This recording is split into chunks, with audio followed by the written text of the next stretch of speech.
Dr. Bruno, let's talk about this. And this is a big thing in the life we live today, every day. Stress is one of the most common silent killers. How does chronic stress show up in the body, and what practical steps can people take to reduce its impact? Stress is definitely one of the higher contributing factors to things like heart disease and most of the chronic diseases, whether it's dementia, cancer, metabolic disease. It's rooted at, cortisol. It gets secreted from our adrenal glands when we're under stress.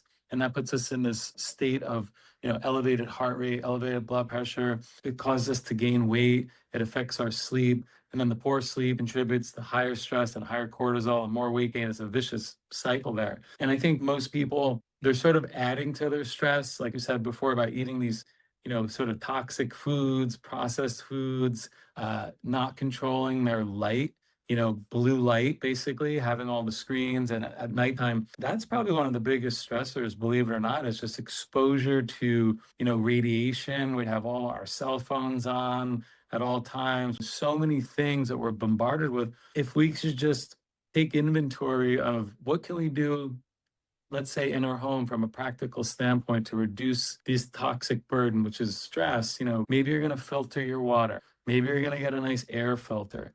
Maybe you're going to change what you're using as a laundry detergent. Maybe you're going to change your shampoo or your body wash.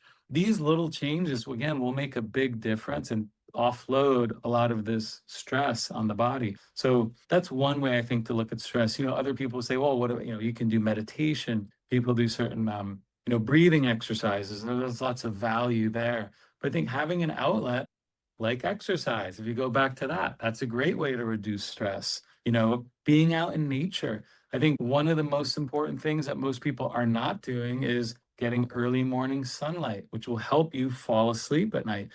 Most people, they get in their car, they drive to work, they're in fluorescent lights like I am now, and then they go home and it's the same thing. They're not getting quality sunlight, which is important well beyond just vitamin D.